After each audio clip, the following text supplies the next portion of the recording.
Hello everyone, my name is Jane and welcome to my Q&A.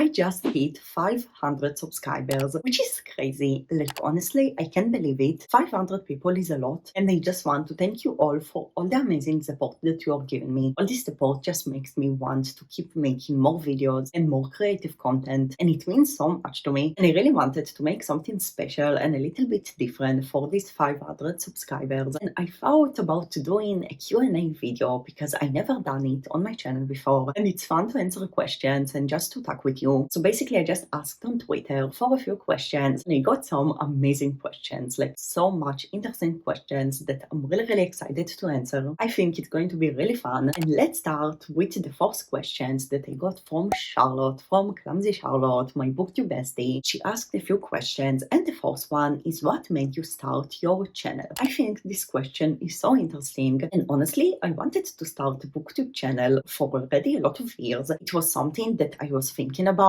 and then forgetting about and then thinking about again. But I remember that in high school I also tried to film a few videos, but it was really hard for me, especially because I wasn't speaking English as well as now. But I really wanted to do it for a while, and honestly I just wanted to open a YouTube channel for a lot of years, and I wasn't sure which niche will be suiting to me. I just feel like starting a YouTube channel is really showing your creativity. Like, it's really fun to me to make videos and to think about videos ideas and to design and to edit. I just feel like all the things around having a YouTube channel really makes me be more creative and really makes me more connected to my creative side, which is fun. Like, this is a reason to actually design and to do cool stuff, because if I don't have a YouTube channel, I don't really have a reason to do those stuff. So that's really fun. And I just feel like since I got back into reading, I started to get more back into booktube and like to watch more booktube. And because I already thought about having a YouTube channel and specifically a booktube channel in the past, when I started to get back into reading in 2020, I just started to think maybe I will try making a booktube channel again and actually trying to film videos and actually trying to upload in them. So it was really interesting. I remember that I just decided to do it. It was in a time that I didn't have a full-time job because 2020. So I just decided to start, and I knew that it's going to be hard, and I knew that the videos are going to suck in the beginning. So I just decided to start, and I'm so happy that I did it. So yes, I just feel like I always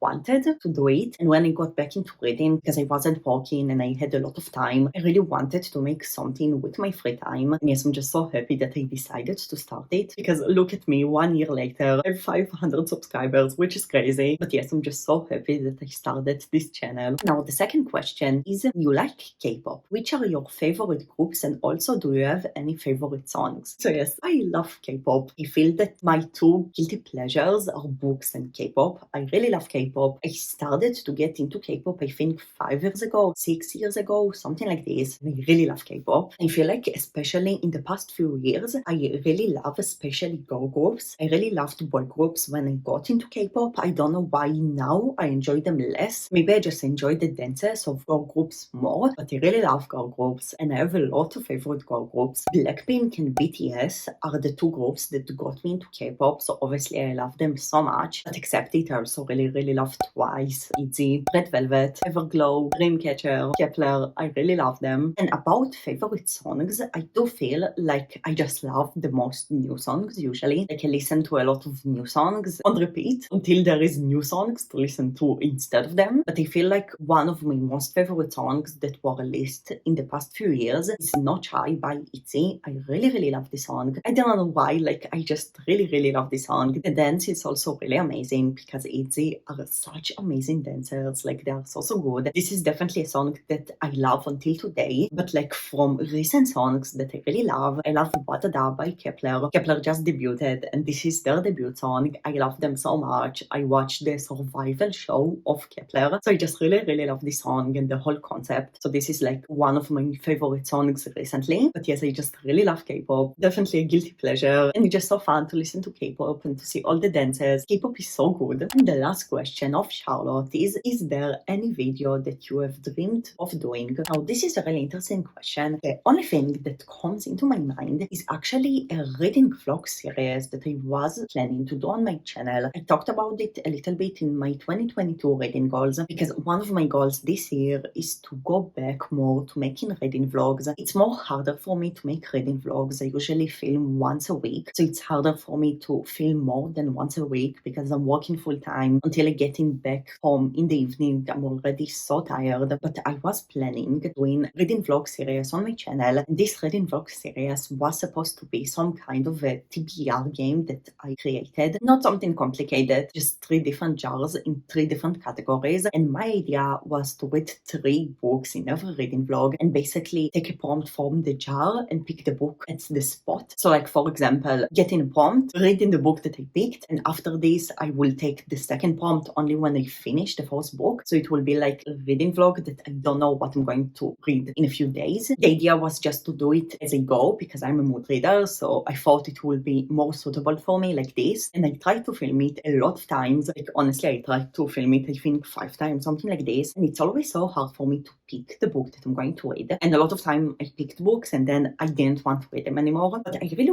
want to make something like this or something similar in the future because I do think it's a good idea. Like, please let me know if you want to see it on my channel because I think it will be really fun to do something like this. So in general, I do want to make more reading vlogs, but this is a reading vlog series that I really wanted to make and I just couldn't make it until today. So again, if you want to see this reading vlog series, please let me know. And if yes, I will really try to make it. Now the next questions are from Paulina from Foster Heat. She also has so many interesting questions, and the first one is, how many languages do you speak? Now, I speak 3 languages. Obviously, I speak English. I also speak Hebrew and Russian. That's because my family is Russian, but I was born and I'm living in Israel. So like, I'm speaking Russian with my family, but I'm learning and speaking with my friends, and like my strongest language is Hebrew. So I do speak 3 languages. Again, Hebrew is the language that I'm most strong at. I do think that I know English better than Russian, just because usually I speak Russian only with family and I don't really read Russian. Like, I read Russian really slow, so I think that reading a whole book in Russian will be really hard for me, and I do read a lot of books in English. So this is the 3 languages that I speak. And the second question, which is so interesting, is, let's say a book has a different covers in English and Hebrew. How do you choose which to buy, cover or preferred reading language? So this is so interesting because I do read also in English and also in Hebrew. Most of the books I read in English because there is more variety. Not everything is being translated to Hebrew, and also a lot of times it takes a lot of years for a book to be translated. Like, sometimes if a book is really popular here where I live, it will be translated really fast, but usually English has more variety, so the majority of the books that I'm reading are in English. So usually the default question for it is to read a book in English, but I do love to read in Hebrew because it's my native language. It's more natural for me because I do read books in Hebrew since I was a child. So for me, reading a book in my native language is reading a book really fast, because I can finish a book in my native language in 4 hours. Like, I read it so fast. So I do love to read in my native language, especially more harder books or more longer books. Now, I feel like usually cover isn't the reason that I'm deciding to buy a book in some language. Most of the covers in Hebrew books aren't my favorite. Like, the majority of them looks worse than the English covers. Not all of them, but the majority. So usually if I'm reading a book in Hebrew, it's because I want to read this book specifically in Hebrew and not because the cover is more pretty. Like, for example, I have here The Once and Future Witches by Alex A. Harrow. Now, this is the edition in my native language, and you can see here the English cover, and I think the English cover looks so much more beautiful. And the reason that I decided to pick it in Hebrew is because firstly, it's a pretty long book. Like, it's almost 600 pages, at least in Hebrew, and it's an adult fantasy standalone, and I feel like fantasy is more harder to read, and also especially adult fantasy is more harder to read. So for me, reading it in Hebrew is less intimidating for me. So it's like, overall, cover isn't the reason that I choose to read books in Hebrew most of the time, just what I prefer to read and also what feels to me better. Like, I do prefer to read a synopsis because a lot of times it's more fun to read a book in its original language because it's more beautiful for the writing. Yes, I just feel like I'm trying to read a synopsis and to feel the vibe of the book, and if I feel it will be fun to read it in my native language, I hope hope that it makes sense. And yes, now let's get to the questions of Kevin from Much Ado About Kevin. Kevin always has so many interesting questions. Kevin is so creative, and the first question is biggest book regret. Now, I'm not sure what it's meaning, biggest book regret, so I will just say the first thing that comes to my mind. And for me, it was that in the beginning of my booktube channel, I was trying to read books that I wasn't in the mood of. Like, I'm a mood reader, so also if I'm reading a book that is amazing and that I know that I will love, but I'm reading it not in the mood that I want to read it, and I don't feel like I want to read it right now, I just want to enjoy the book. So I feel like my biggest regret is that I read a lot of books not in the right time, and books that I know that I could have enjoyed so much more if I read them in the right mood. So it's definitely something that I regret about. But also this, I'm really happy that I realized how much important for me is to mood read, because like this I'm actually enjoying what I'm reading. So I do regret reading those books and wasting them, but I do happy that at least I realized how much it's important to me with something in my mood, because it's really important to me to enjoy a book. The next question is there a book you wished you never picked up? The Final Girl Support Group by Grandi Hendrix. I talked about it in my worst books of 2021. You can see my full thoughts about this book in this video, but basically I didn't like it at all. It was the perfect example for a book that wasn't for me, and I also talked about it in that video that I'm really regretting that I didn't DNF it, because I think I should just DNF it, and I can't understand until today why I pushed myself to read it until the end, especially because it was long and it took me time to finish it. So definitely a book that I wish that I never picked up, because it was a waste of time and just made me feel bad. So honestly, until today, I don't understand why I didn't DNF it. The next question is, how do you find new books? So this is really, really interesting. I feel like the platforms that I use the most about books are Twitter, YouTube, and TikTok. I do get some recommendations from Twitter, especially new releases, because authors are trying to promote their new releases. So usually I do find about new releases like this, but most of the books that I find out about are from YouTube and BookTube, just from videos. And usually I try to add books that seem interesting to me to my to-read shelf in Goodreads. I do get also a lot of recommendations in TikTok. I think it's a great platform. I was actually uploading daily for over half a year and I stopped because I just don't have time, but I really want to get back into book talk. I really, really hope that it will be possible for me soon, but I do get also recommendations from there. So I feel like most of the recommendations I get just from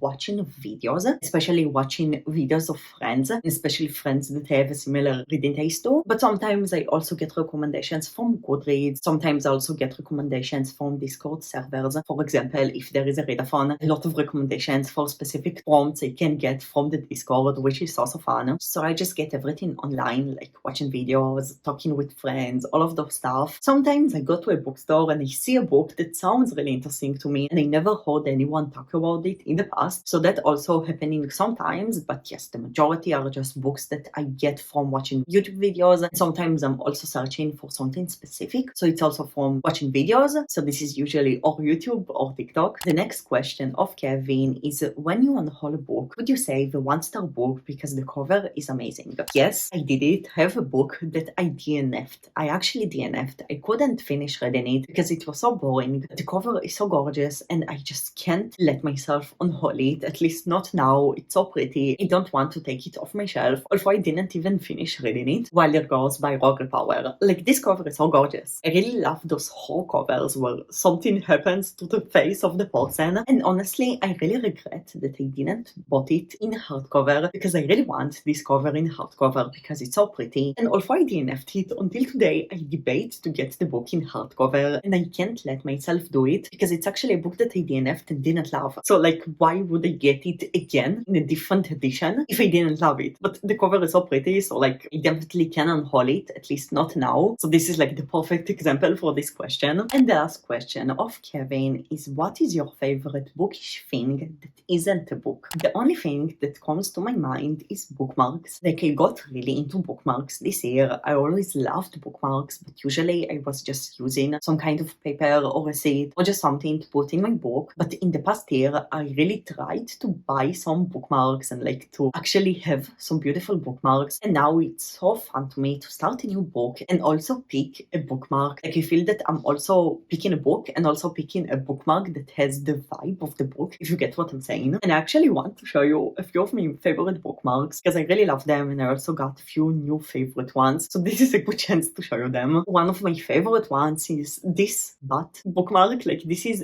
a bat of a cat, I think. It's so fun. Like, it's also cute. Let's take this book and look how it looks. Like, it's also cute. Definitely one of my most favorite ones. I also have this metal one. It's not super special. I just really love it because first of all, it's metal, so it really feels fun to hold it. But also I got it as a present from my mother, and it's just really sweet. There is boards here, so I just really love it. I also found about myself that I really love those simple bookmarks that have this tassel. Like, I really love this kind of bookmark, and this was the first one that I ever got that looked like this, and this is a new one that I just got recently. It's like the previous one with a tassel, but it's like a wintery one, and I feel like it will be perfect to read it with wintery books now in winter. And I have another new one, and there is a lot of coffee things here, so it just looks really beautiful. So yes, I definitely really love bookmarks. Like, I'm so happy that I got more into bookmarks. It just makes me so happy. And the last question is from Esme from Bookish Buddies, Paradise of Pages, and she asked, what is a book or books that you wished you loved but didn't? Okay, so there is a lot of books that I was so disappointed from in the past year, and a lot of those are books that I wish that I loved. But the book that I do think that I wish that I loved the most is Daisy Jones and the Six by Taylor Jenkins Reid. Now, I read The Seven Husbands of Evelyn Hugo, and it was one of my most favorite books of 2021, but Daisy Jones and the Six I didn't really love. I think that I gave it 2 or 2.5 stars, and the thing is that I don't think this book is bad. It just was so much character driven, and it didn't bother me that it was really character driven. Just the characters themselves bothered me. Like, I really get why this book is so loved, and I really get the good things in this book and what people love in this book, and I really wish that I could enjoy this book, but I just didn't love the characters, like the 2 main characters, Daisy and the other guy. The 2 main ones, I really didn't like their personality, and I really wish that I did love them, because I do feel like if you love those characters and if you get connected to them, this book can be really amazing to you. But I just didn't love the characters. I didn't love their personality, and I really wish that I did, because I do think it's a good book. Like, the writing is nice, and Taylor Jenkins Reid writes relationships so well. So yes, I really wish that I loved it, but I didn't love it. Unfortunately, it was like around 2 stars for me, but I really wish that I loved it. So yes, this was my 500 subscribers Q&A. It was really fun just to talk and to answer questions, and I really hope that you enjoyed seeing me just talking about myself. But yes, I feel like a lot of those questions are things that I didn't talk about them in my channel before, so that's really interesting. And yes, I really hope that you enjoyed, and thank you so much again for all the amazing support that you are giving me, and I will see you in the next video. Bye everyone.